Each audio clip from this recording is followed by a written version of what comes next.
Okay, so welcome to our third Tastemakers webinar, where we pair award-winning winemakers with top chefs of Sonoma County.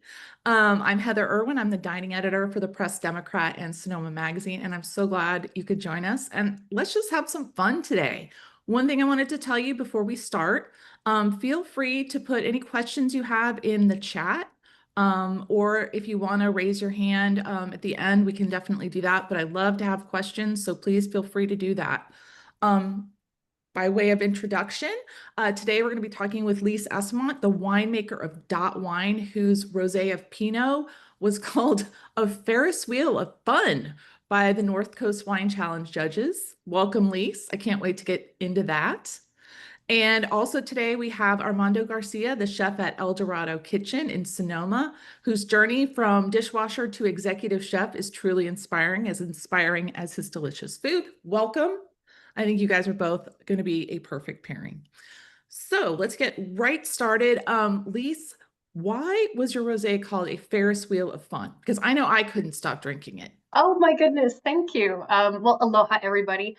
I think it was called a Ferris wheel of fun because my primary job with the rosé is to make sure that I basically capture sunshine, or what I refer to as spring, leading into summer into this bottle. So when I'm walking through vineyards during harvest and trying to focus, I'm waiting for that moment where flavor profiles in this beautiful Pinot Noir vineyard located in the Green Valley district of the Russian River Valley in beautiful Sonoma County.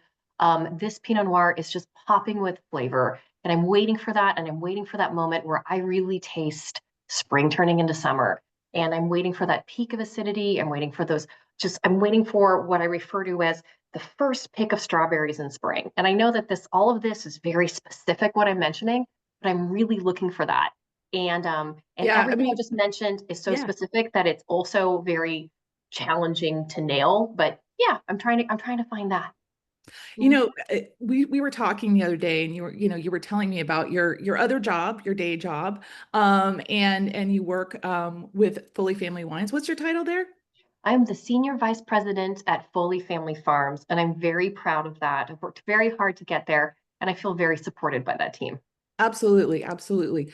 But I will say this with all the love, you are a super nerd of wine. Yeah. When you were talking to me, very specifically about the bricks and like exactly where it needs to be and exactly how you like it, I was so impressed because, you really are both in the fields right now. You're hobbling through the fields, but you're in the fields, you're working, and then you're, crafting these amazing wines. And it's really a great story. Thank you. Thank you. Yeah. And I think the Ferris wheel of fun probably was leading to the fact that there's just a lot of sunny, bright fruit in this. There's Mhm. a lot of a bright, pretty acidity with it. And then we work very hard to make sure that we have a very long finish with this wine. So again, I'm just trying to capture happiness. My job when I make rosé is to make you happy. This glass of wine needs to make you happy. The power of rosé, it needs to transport you to summer, whatever summer is for you. For me, that's a beach somewhere, probably with a surfboard, probably with a kick and brake. So that's what I'm trying to do. That's my job. That's my job. Well, you're known for your Pinot Noirs, but what made you decide to do a rosé of Pinot? Well, it just made sense. It made sense. We started, my husband and I, Sean Phillips and I started Dot Wine in 2016 with a gorgeous vineyard called the Lolita Vineyard, farmed and owned by Pam and Lee Jr. Martinelli. That's also in the Green Valley district of the Russian River Valley back in 2016. And then in 2018, we became brave and said, let's do a rosé. So it's not too hard to sort of go from there, one place, point A to point B.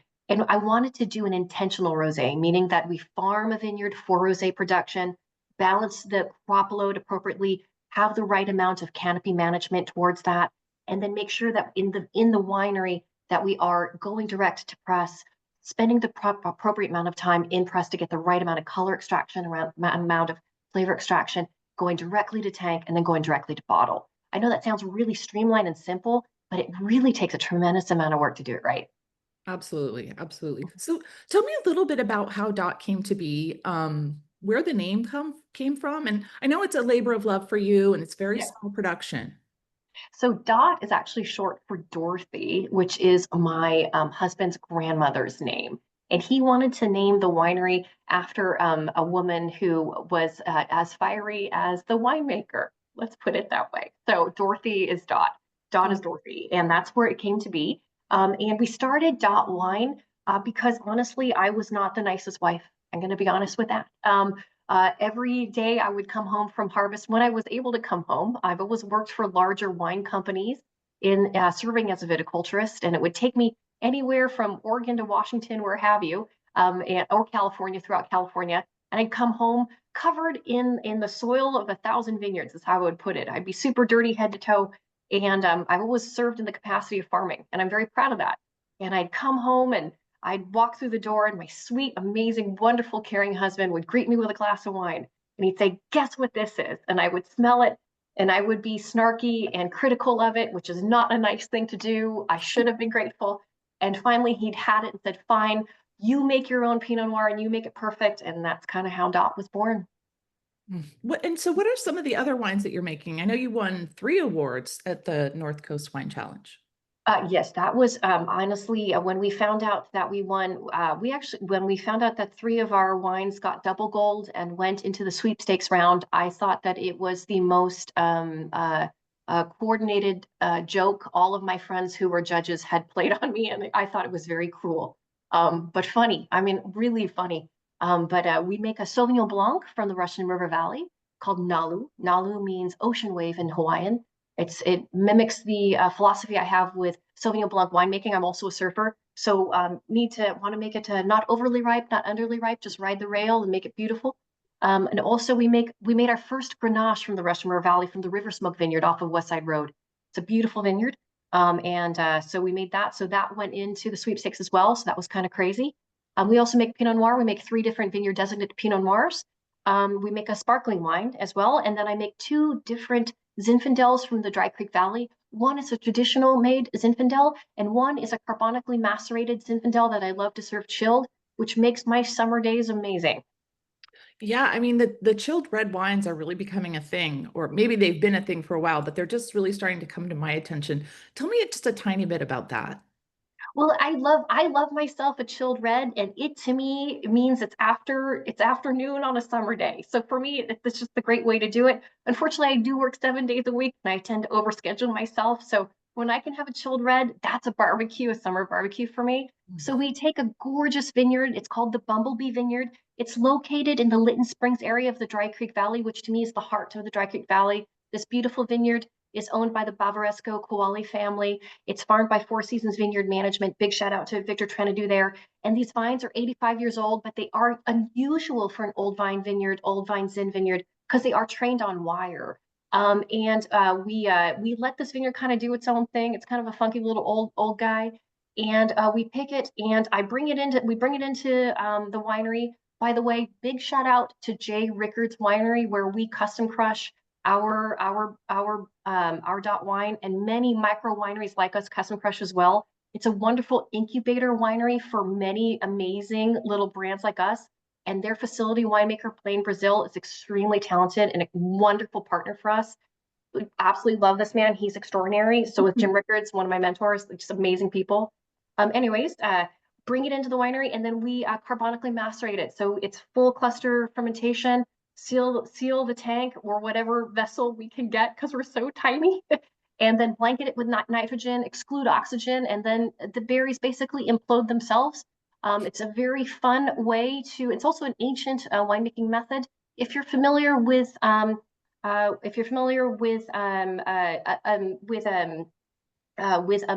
sort of Beaujolais Nouveau, which normally is made with Gamay. That would be the proper variety to make it with. But I'm wrong, and I make it with Old Vine Zin. But it's so wrong, it's so right. It's very fun. It comes out with a tremendous amount of dark, textural, deep dark boysenberry tones. And Mhm. when you serve it chilled, it kind of tempers down the tremendous amount of tannins in it, and it's very fun. Right. I love that. I love that. While we're speaking of all your great wines, you have some amazing labels.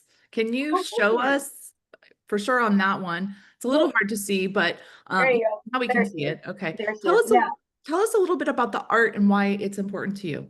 Well, the other day I actually got teary-eyed about this. We're actually in what was formerly called AAPI month, Asian American Pacific Islander month, but my people, I am a proud Filipino American, added two more letters. So it's AANHPI month, Asian American Native Hawaiian Pacific Islander month.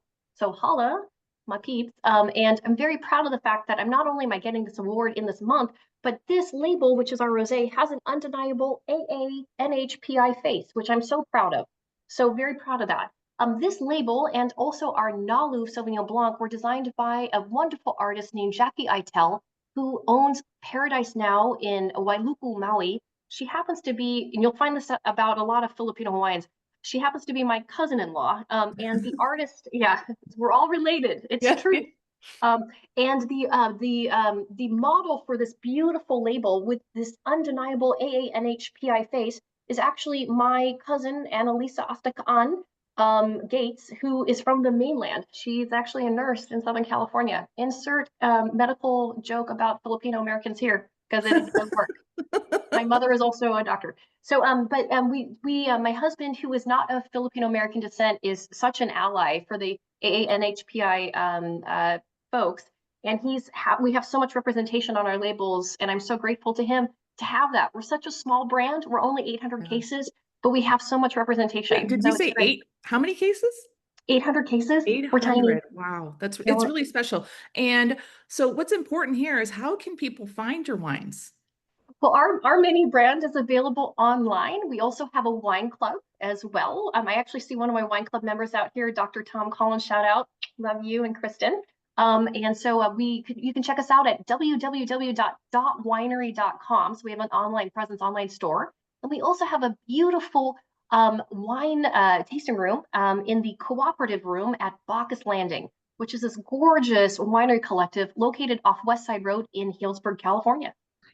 I was recently there for the first time and I saw your adorable tasting room. It was so sweet and so cute and so well designed. But it is really a nice place. It's got a lot of different things going on there and really fun. I highly recommend that to people maybe who haven't been there yet. Okay, well, this is great. Why don't we switch over to Armando? We'll give you a chance to talk here. I would love to get your thoughts on this wine. I know you have a lot of great wines at El Dorado Kitchen. What were some of your thoughts about trying this wine?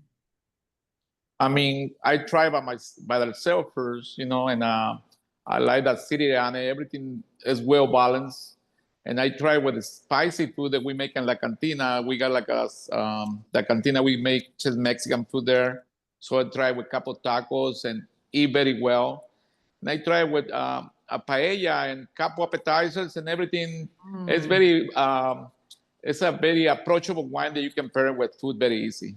Right. If people don't know about the cantina, tell us a little bit about how that's different from El Dorado Kitchen, which is, the hotel restaurant. It's very elegant, it's very nice, but also very approachable. Tell us about the cantina. Well, the cantina born in the pandemic, we opened the side window to sell food to go, to pay our employees, like we don't want to fire everybody like a lot of companies do. And so we started doing just Mexican food from the cantina. You can order in line or you can come to the cantina and order there. And it's very traditional, enchiladas, the tamal, we do tamales in the weekends, tacos, flautas, stuff like that, like very simple. Yeah, it's a really fun, it's really, really fun to check out. I highly recommend that as I well. mean, if you don't feel like cooking that day, I totally recommend that also. Oh Also, yeah. we got this beautiful park next to us, so a lot of people take a picnic with, the food that they buy from Oh there. yeah, Yeah, on the plaza. yeah. That's perfect. So tell us a little bit about your journey to becoming a chef. I mean, it's definitely not the typical story. Well, when they come to the States, I do a lot of kinds of jobs. I work in the fields, I work in there, and I started working like a dishwasher, and I fell in love with the drama, the restaurant, how everything runs. The servers doing her thing, the cooks doing her thing. So I choose to go to school because it's what I love to do. It's what the other jobs I had before, the one made me happy. And I went to school this is more school in San Elena.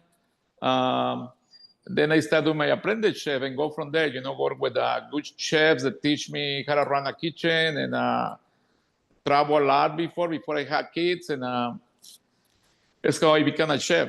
Yeah. How long have you been at El Dorado Kitchen? It's been a minute. 15 years. Wow. Yeah. Wow. Time flies. Yeah, time flies. Yeah. It But really does. I like it here, the weather, the vegetables so fresh, all this wine that is around here. Like, Yeah. I love Wait, everything. I want to stop you and go back to the vegetables so fresh. You were telling me before about the patch, and I'm kind of familiar with it, but tell me about where you source a lot of your produce. The patch is this farm.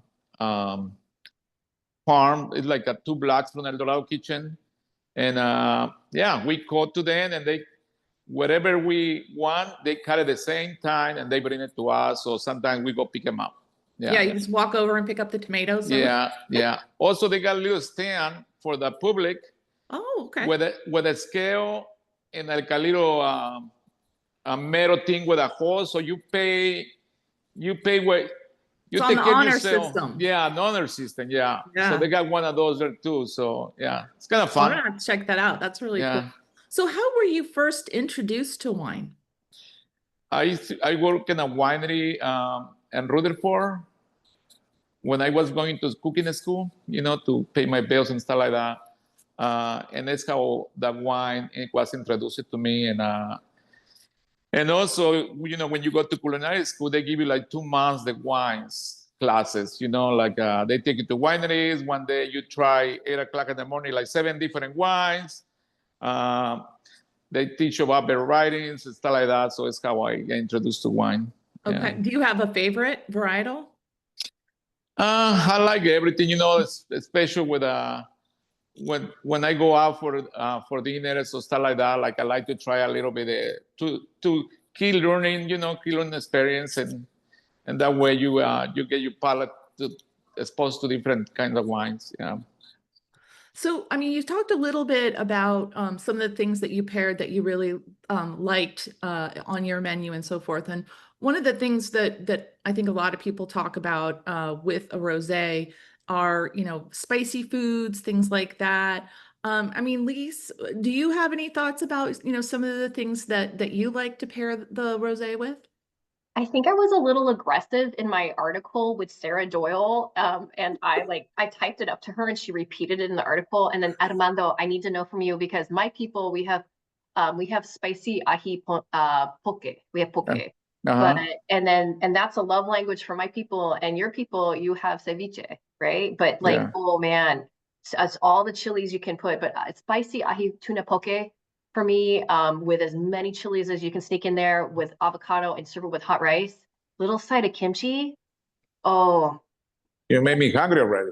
I was going to say, I hope love. people are going to eat after this, or they're eating You feel now. the love. You feel I'm the love. starving. Yeah, you feel, especially on a sunny day like this. If you're in Northern California right now, oh, you're feeling some love. If you're not in Northern California right now and it's rainy or sad where you are, I am so sorry, and I will I give some aloha to you. I'm so sorry. But come to us and I'll make some for you. Like, it's so good. Or go to Armando, because Armando's the reason why I'm not skinny. I blame this man. One of my offices is near his office, and this is the reason why I'm not skinny, and I'm okay with that because his cooking is that good. Thank you so much. It really is. You have some really great stuff, and I really like that there's so many different things on the menu because as a hotel restaurant, you have to kind of serve a lot of different people. You have breakfast, you have brunch, you have lunch, you have dinner, and the cantina. Is that hard to kind of balance all of that? It's a lot of departments. We do a lot of banquets too, and a lot of groups and that kind of stuff. But as soon as you train the staff well, I think at the end of the day, it's making it more manageable and easy for me, Yeah. What's your favorite thing on your menu? Everything. Like I switch it up every day, like one day I eat pasta, one day I eat poke, one day I eat tacos, one day I just need a simple salad and a salmon. I switch it up every day to don't get bored. Do you have any favorite taquerias in the Springs or food trucks? No, really, to be honest with you, because I'm here, like I'm cooking everything, like compared to your own food, huh? Yeah. Well, sometimes I go like to check new restaurants and to see what they're doing. If that restaurant start getting review and start making noise, I go to check it out and see what's all about. Yeah. There's definitely a lot of stuff opening in that area for sure. I mean, you got Stella for sure. That was a great restaurant opening. Very excited about that. So what will you be serving at the North Coast Food and Wine Festival? Because you will be there. You know, I've been doing it for 5 years, and I see, you know, I do my rounds to check with everybody serving. It's a lot of savory food, and it's no dessert. So this year, we're going to change it to dessert. We're going to serve tapioca with the beautiful berries. It's coming up in the summertime, you know. Right now, the strawberries, they got like a beautiful aroma, and more next month, you know, with the sun start getting stronger. Like, oh God, the berries are perfect. Yeah. They're getting so good. I just had some the other day, and I can't wait till they get till June. So we're going to serve something refreshing for the that sounds really good. people. That sounds really good. So tell folks exactly where you're located. We in Sonoma Plaza in the corner here, 405 Rosé Street West, across the street from the park. It's a hotel, Dorado Kitchen. So you don't miss it. It's there. Like, you can't miss it. And you know, the patio, your patio is one of the, I think, the most restful and delightful places to eat in the county. I love the patio area. It's so nice. Oh yeah, it's one of the best patios we have, and we got a room to accommodate any size party, you know, any size group. So yeah, come and check it out for sure. Oh, that sounds so good. I'm gonna have to come over soon. Well, I know that listeners can meet you in person and try some of the best food and wine at this year's North Coast Food and Wine Festival. It's on June 14th at the Luther Burbank Center. It's such a fun event. There's more than 100 wineries, 20 different chefs, and I know I'm going to be there. It's going to be so fun. And if you want to get tickets, you can go to northcoastwineandfood.com. There's also information on the Press Democrat. You can find some of the stories that Sarah Doyle wrote about all of the winners. She did interviews. They're a lot of fun to read. Lise, you were a crack up talking to her. I found out a lot about you. So now I was thinking, if we want to leave a little time for any questions that we have. Do we have anybody who'd like to ask questions? Woody? Yes, if you don't mind. Sure. Chef and Lise, the name of my business is called What Goes With What, because that's what people want to know, okay? They frankly don't really care what bricks the wine was harvested at. So Gotcha.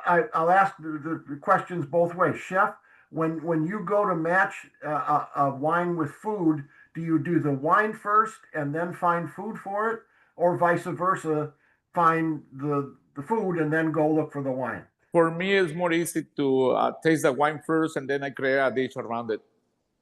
And is there, because of quality of the wine, you're looking for acid or balance or fruit? Well, how do you Yeah, you check all the aspects, the acid, if it's a little crispy wine, or if it's more buttery. So you contrast with the food, yeah. Excellent, thank you. Yeah. Lise, how about you? Okay.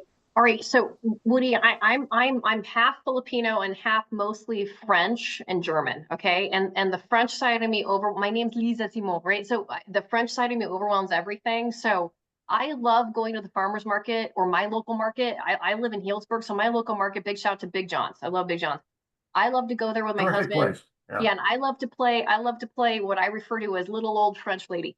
Okay. So I go to Big John's, and right now I'm on one leg because I'm recovering from knee surgery. It's TMI, but it's hilarious. So I use their little scooter. Okay. So I cruise up to the fishmonger or the meat section, and I want to see what's the freshest or what I got from farmer's market. And then I make my whole meal around what's really fresh. And then I love supporting local smaller winemakers, especially women, people of color, or winemakers of the LGBTQIA+ community. So I have a cellar stacked with that. I prefer not to drink the wines that I make at home because I'll get a cellar palate. So I don't want to have that, because the second I get a cellar palate, Woody, I'm not going to be a good winemaker or a good viticulturist anymore. What's I'm a cellar no-dot palate? house. Will you Yeah, explain cellar that really palate. quick?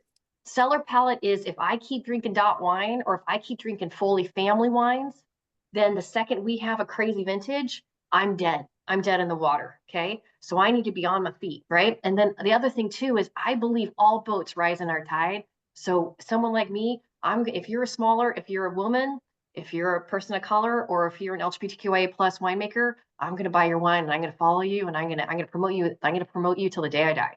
So I'm going to keep buying. So I'd love to go into my cellar and grab those. Now, my husband, Sean Phillips, is a huge dot wine guy. So we're always fighting each other, by the way. So I'll make the meal and then I will pair the wine to it. So I'm the opposite of chef, but also I don't have chef skill. I don't have his skill. So that's the difference between us. But yeah, so I'm usually fresh first, and then I'll pair to it afterwards. Great. Yeah. That's a lot of interesting information.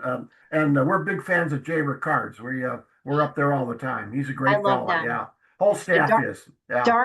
Darn fine barn wine. And Barn I love wine, this, exactly, and I love my yes. mustache. Love my mustache. Yeah.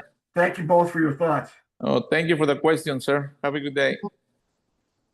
Anybody else have any questions, anything they're dying to ask? Either Chef or Lise? No?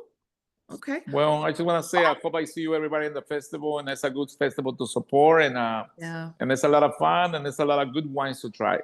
Absolutely. Lise, any final words? I have a question for Chef, if that's okay. Yeah.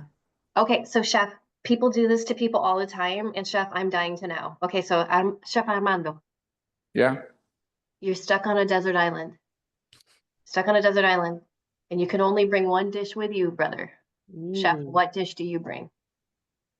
You know, I'm very simple. You don't want to even get idea. I love oatmeal. What? You can't, no, Chef.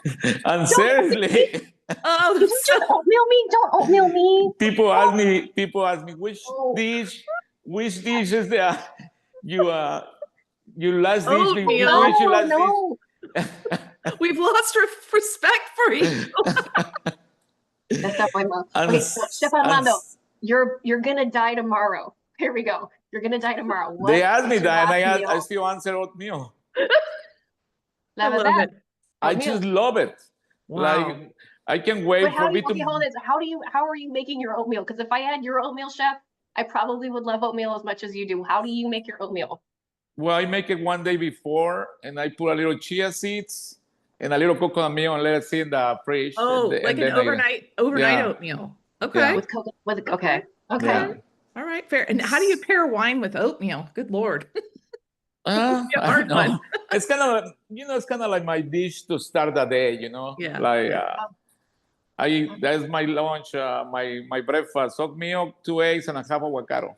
Oh, every day. That sounds beautiful. I mean, Every now, day. Chef, every time I have oatmeal now, I'm going to be like, you know what? If I was going to die tomorrow, this is what Chef Armando would have. Yeah. Well, Lise, you got to answer the question for wine. Desert Isle, what's one wine you'd take with you?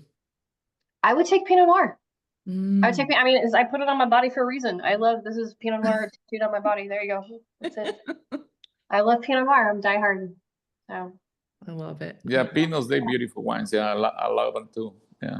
It's how is when I start with like my palate used to be to Pinots, like I try Pinots for all over the place, and then I become a little more adventurous and go to other different bigger wines, Yeah. It's a good place to start for sure. Yeah. And Rosé. I am a huge fan. And you don't only have to drink it in the summer. That's my other thing. You could drink it all year round, and it's a little summer in your glass.